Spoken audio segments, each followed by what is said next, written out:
नमस्कार मित्रों, मैं आर कुमार सैनी, वैदिक एंड केपी एस्ट्रोलॉजर।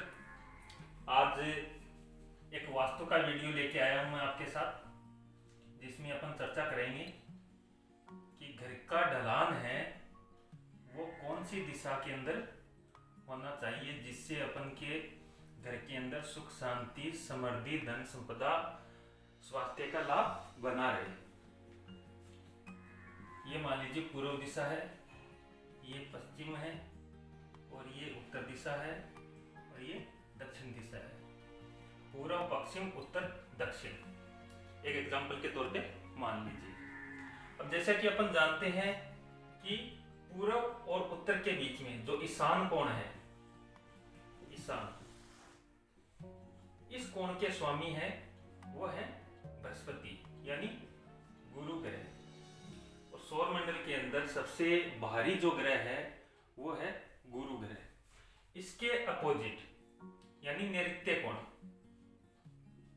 नैऋत्य कोण के जो स्वामी है वो है राहु।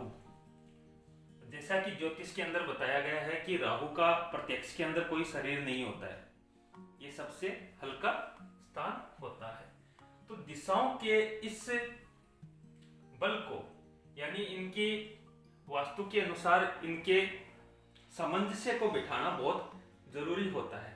अब गुरु ग्रह है वो सबसे भारी ग्रह हो गया और राहु है वो सबसे हल्का हो गया, यानी ये दिशाओं का बीच के अंदर जो तालमेल नहीं बन रहा है, इसको बिठाने का नाम ही वास्तु है।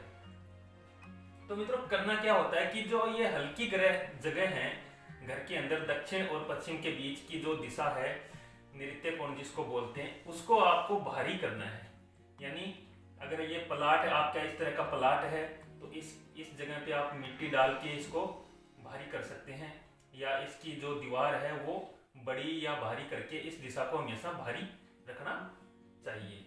या अगर ये घर है तो घर के अंदर इस दिशा के अंदर भारी कोई जैसे अलमारी है या बेड है, किसी भी तरीके का भारी सामान इस कोने के अंदर रखना चाहिए, ताकि दिशाओं की जो सामंजस्य है वो एकदम फिट बैठ सके। अब घर का ढलान है वो हमेशा दक्षिण पश्चिम से पूर्व उत्तर की तरफ यानी ईशान कोण की तरफ घर का ढलान, पानी की निकासी है वो इस तरफ होनी चाहिए। क्योंकि गुरु ग्रह है वो भारी है तो ये दिशा एकदम भारी हो गई है। इस दिशा को आपको हमेशा हल्का रहना है। यहाँ पे कोई ज्यादा निर्माण कार्य वगैरह वो नहीं करवाने हैं, न ही कोई अतिरिक्त जो वेस्ट चीजें हैं वो इस दिशा के अंदर नहीं रखनी है। पानी की जगह जरूर कर सकते हो इसके अंदर आप, लेकिन इसके इस दिशा को ऊंचा हुआ उठा हुआ नहीं होना चाहिए। यानी ये जो दिशा है इस दिशा से नीची होनी चाहिए, यानी ये सबसे नीची होनी चाहिए। इस दिशा से ये दिशा है वो थोड़ी सी ऊंची होनी चाहिए, इस दिशा से ये दिशा ऊंची होनी चाहिए, और सबसे ऊंची है वो ये दिशा होनी चाहिए, ताकि इसका ढलान है वो इस तरफ हो सके। ये सबसे शुभ स्थिति दिशा की होती है। अगर पूर्व की, मान लो कि आपके घर का ढलान है वो पूर्व की तरफ है, इस तरफ हो रखा है, तो भी ये वास्तु के हिसाब से धन लाभ के लिए बढ़िया है। अगर आपके घर का ढलान है वो इस तरफ है यानी दक्षिण और पूर्व की तरफ है, तो ये शुभ नहीं माना जाता।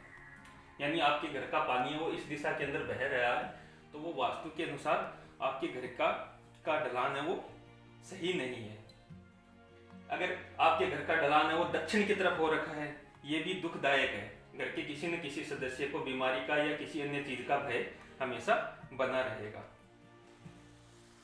घर का ढलान है वो पूर्व, उत्तर से पश्चिम या दक्षिण की तरफ, इस दिशा की तरफ, नीचे की तरफ भी नहीं होना चाहिए। ये घर के अंदर कलह, डर, लड़ाई झगड़े का कारण बनता है, या कोई रोग से आदि से किसी न किसी का डर है वो बना रहता है। अगर घर का ढलान है वो असमतल है, मान लो बीच में से नीचा हुआ है या बीच से उठा हुआ है, चारों तरफ इसकी ढलान है, तो ये भी वास्तु के अनुसार भी ये जो ढलान घर का है वो शुभ नहीं माना जाता है। इसलिए मित्रों, सबसे सर्वमान्य जो सिद्धांत है वो इस दिशा की ओर होना चाहिए। यानी घर का ढलान है वो, घर की ये दिशा वो हल्की भारी होनी चाहिए और ये दिशा वो हल्की होनी चाहिए, और घर का पानी है या ढलान है घर का वो इस दिशा की तरफ यानी ईशान कोण की तरफ होना चाहिए। इस दिशा को हमेशा हल्का रखने का प्रयास करें। अगर आपके मान लो कि घर के अंदर ऐसी स्थिति निर्मित हो गई है, मान लो कि ये दिशा है भारी हो गई है और ये दिशा हल्की पड़ी हुई है, तो आप ना इस दिशा को भारी कीजिए। यहाँ पे कोई भारी सामान रखिए और इस दिशा के अंदर विष्णु जी का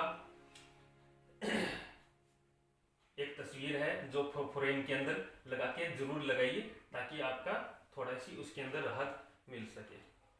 तो मित्रों, मेरा ये वीडियो अगर आपको ये पसंद आया है तो जरूर इसको लाइक शेयर कमेंट कीजिएगा और मेरे चैनल को सब्सक्राइब जरूर कीजिएगा। और मैं आगे भी वास्तु से संबंधित जानकारी है वो आपको देता रहूँगा। नमस्कार मित्रों, जय हिंद, जय भारत।